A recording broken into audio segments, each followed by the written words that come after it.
رکھوں گا کہ آج آئے ہوئے تھے ٹیوزڈے والے دن خان صاحب کے ساتھ ملاقات کی اجازت ابھی تک نہیں دی گئی ہے، یہاں ناکے پہ رکا ہوا ہے۔ ہر مرتبہ یہ آ جاتے ہیں، جبکہ یہ آرڈر اکتوبر 2023 سے امپلیمنٹ ہونا تھا۔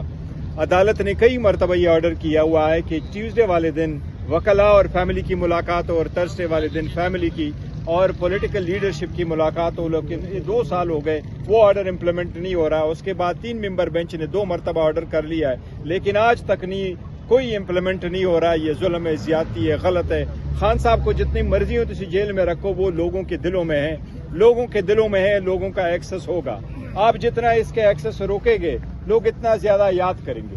اور ابھی آپ نے عرض کیا 27ویں ترمیم کی، ہمیں خان صاحب کی طرف ایکسس ملے گا، خان صاحب سے ملاقات ہوگی تو پھر اس پہ انشاءاللہ تعالی فارمل رسپانس ہم دیں گے۔ ہم اپنے پولیٹیکل کمیٹی کی میٹنگ کریں گے اور اس پہ اپنی اسٹریٹجی بنائیں گے۔ لیکن 27ویں ترمیم جس انداز میں آ رہی ہے، میں صرف یہ عرض کروں، یہ ایسا وقت ہے کہ آئین میں اگر کوئی ترمیم ہونی ہے تو وہ کنسنسس سے ہمیشہ ہوتا رہا ہے۔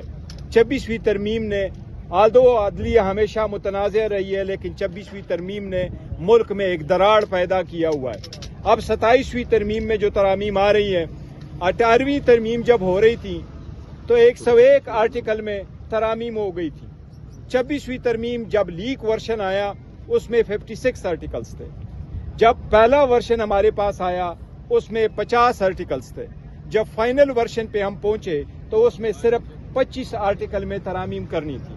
اس 25 آرٹیکل میں سے 1 آرٹیکل میں پیپلز پارٹی کی ترمیم تھی، 6 آرٹیکلز میں JUI کی ترامیم تھی اور باقی 17 آرٹیکلز میں حکومت کی ترامیم تھی۔ باقی کاسمیٹک قسم کے تھے، لیکن ان میں سے صرف 5 جو آرٹیکلز تھے ان کا ڈسپیوٹ تھا۔ ایک آرٹیکل 175A جس کے تھرو سے جوڈیشل کمیشن بنوایا گیا تھا، دوسرا آرٹیکل 191 جس کے تھرو سے کانسٹیٹیوشنل بینچ بنوایا گیا تھا، تیسرا آرٹیکل 179 جس کے تھرو سے چیف جسٹس کے لیے 3 سال کا مدت متعین کروایا گیا تھا، چوتھا آرٹیکل 209 جس کے ذریعے سے ججز پہ کنڈکٹ پہ نظر رکھنے کے لیے کمیشن کو اختیارات دیے گئے تھے، اور 5واں الیکشن کمیشن سے ریلیٹڈ رکھا تھا، باقی کاسمیٹک قسم کے تھے۔ اس وقت NFC ایوارڈ، ایجوکیشن یا پاپولیشن جس طریقے سے چیئرمین پیپلز پارٹی نے ڈسکلوز کیا ہے، یہ اس وقت شامل نہیں تھی۔ آرٹیکل 243 میں البتہ جب حکومت کا پہلا ورشن ہمارے پاس آیا تھا تو پہلے ورشن میں جو لیک ورشن تھا اس میں آرٹیکل 200 ججز کے ٹرانسفر ریلیٹڈ ضرور حکومت نے لکھا تھا کہ جج ٹرانسفر کرنے کا اختیار ہونا چاہیے اس کی مرضی کے بغیر، لیکن اکتوبر میں، یہ سپٹمبر کے لیک ورشن کی میں بات کر رہا ہوں، لیکن اکتوبر میں جب پہلا ڈرافٹ آیا اس میں یہ موجود تھا، لیکن پھر نکالا گیا تھا، یہ آرٹیکل نہیں تھا۔ آرٹیکل 243 جو آرم فورسز سے ریلیٹڈ تھا، یہ حکومت کے پہلے ورشن میں موجود تھا جو ہمیں 12 اکتوبر کو کاپی دی گئی تھی، لیکن اس کے بعد حکومت نے اس کو ختم کر دیا تھا۔ اس وقت جو ورشن ہمیں دیا گیا تھا اس میں یہ لکھا تھا کہ آرم فورسز کے سربراہان سے ریلیٹڈ جو قوانین ان کے عمر ایکسٹینشن سے ریلیٹڈ ہے ان کو تحفظ حاصل ہوگا، اس میں ترمیم نہیں کی جائے گی۔ البتہ NFC ایوارڈ سے ریلیٹڈ کوئی بات کسی بھی وقت نہیں ہوئی ہے۔ میں یہ عرض کروں، ایجوکیشن ایک موسٹ امپارٹنٹ سبجیکٹ ہے اس ملک کا، بچوں کا۔ جب وہ ڈیوال ہوا تو 2700 اسکول اور کالجز صوبوں کے پاس چلے گئے۔ صوبوں نے اپنے طریقہ کار وضع کیا اور کئی سارے اسکول آؤٹ سورس بھی کیے۔ اسی طریقے سے پاپولیشن ویلفیئر جب صوبوں پہ ڈیوال ہوا تو ان کے ساتھ سوشل سروسز اور الائڈ سروسز والے بھی صوبوں کے پاس چلے گئے۔ اس وقت ان کو ریورس کرنا یہ صوبوں کا بڑا نقصان ہوگا۔ 18ویں ترمیم کنسنسس کے ساتھ ہوئی تھی، اس چیزوں کو ریورس کرنا ریاست کا، حکومت کا، عوام کا، جمہوریت کا، لوگوں کا بڑا نقصان ہوگا، اس کو ٹچ نہ کیا جائے۔ جہاں تک NFC ایوارڈ کا تعلق ہے، 1973 میں آرٹیکل 163 بنا۔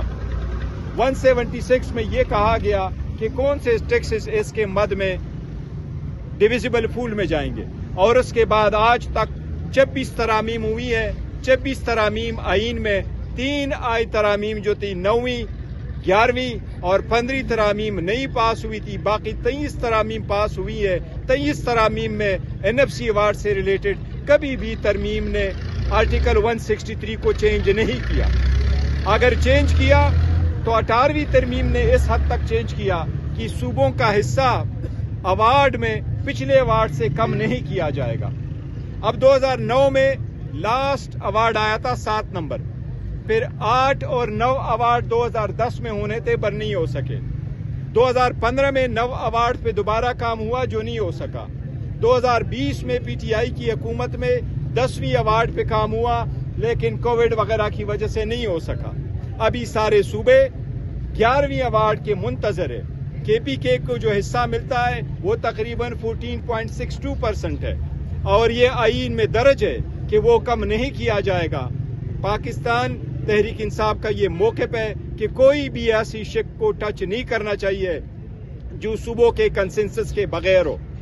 اب جبکہ کونسل آف کامن انٹرسٹ نے بھی یہ فیصلہ کیا تھا کہ نہریں نہیں نکالیں گے جب تک کنسنسس نہ ہو، اسی لیے جو محکمے صوبوں کے پاس چلے گئے اور NFC ایوارڈ جس میں صوبوں کا بڑا کچھ مینڈیٹ ہے، اس صورتحال میں فیڈریٹنگ یونٹ کے مرضی کے بغیر چینج کرنا ایک خطرے کو مول لینے والی بات ہے۔ یہ کسی صورت نہیں ہونا چاہیے۔ سینس کوئی کرو، کوئی فرق نہیں پڑتا۔ آگے کی طرف بڑھنا ہے تو آئینی کنسٹیٹیوشنل کے بغیر ہو سکتا ہے۔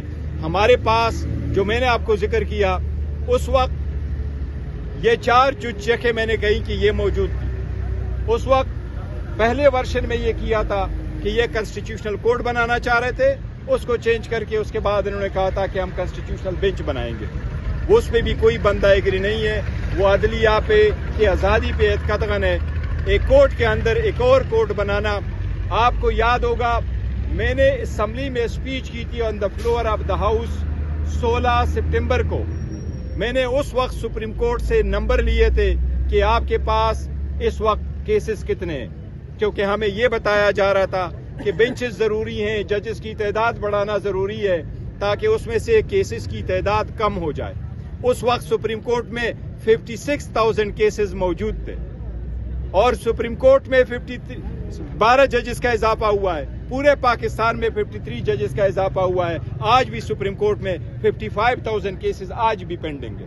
اس لیے آپ پریکٹیکل سٹیپ لے لیں جس سے ملک قوم کا بھلا ہو، جس سے ادارے انڈیپینڈنٹ ہو، جس سے ادارے مضبوط ہو، بجائے اس کے کہ آپ آئین کے ان شکوں کو درج کریں جس سے صوبوں کا تناؤ بہت اور بڑھ جائے گا اور اس سے ملک قوم کا نقصان ہوگا۔ ڈاکٹر صاحب یہ بتائیے گا کہ مشال یوسف جب کی ایک ٹویٹ جو ہے بڑی وائرل ہو رہی ہے تو سر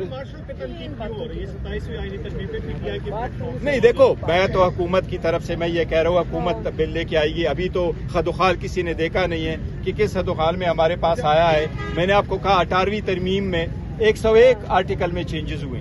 حکومت کا لیک ورژن میں 56 آرٹیکل تھے اور اکتوبر میں جب ہمارے پاس آیا تو اس میں 50 ورژن تھے اور فائنل ورژن اسمبلی میں سبمٹ ہوا تو 26 آرٹیکل 25 آرٹیکل کے ساتھ تھا۔ تو ابھی پتہ نہیں ہے کہ حکومت کیا کر رہی ہے۔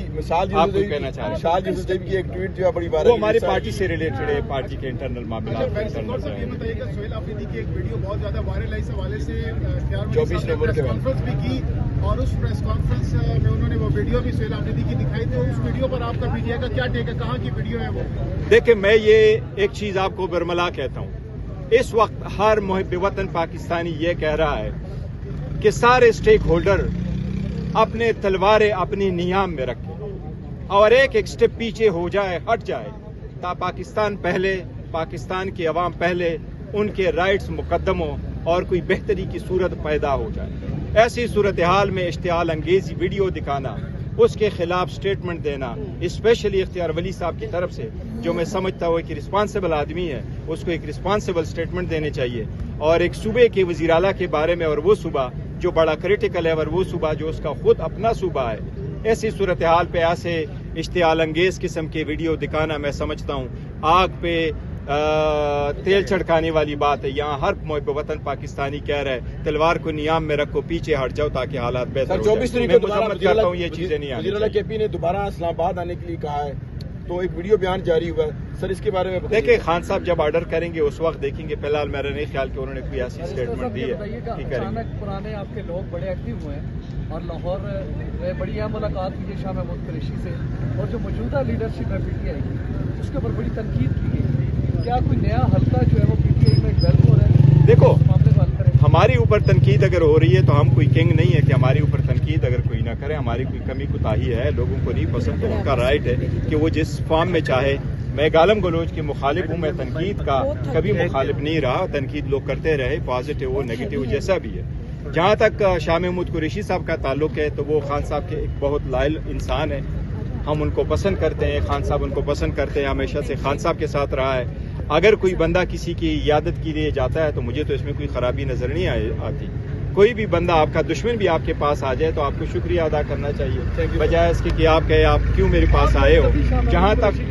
جہاں تک میں شاہ محمود قریشی صاحب کے پاس گیا تھا، میں اعجاز چودھری صاحب کے پاس گیا ہوں، میں باقی سب کے پاس گیا تھا، ہاسپٹل میں تھے، اور ابھی بھی میرا ارادہ ہے انشاءاللہ تعالیٰ پرسوں جانے کا ارادہ ہے، میں جاؤں گا۔ لیکن جہاں تک خان صاحب کی رہائی کا تعلق ہے، میرا خیال ہے انشاءاللہ تعالیٰ ہم کوشش کر رہے ہیں اور ہاریں گے، اور انشاءاللہ تعالیٰ خان صاحب کی رہائی کی ان کوششوں اور عدالتی کے تھرو انشاءاللہ تعالیٰ کریں گے۔ Thank you.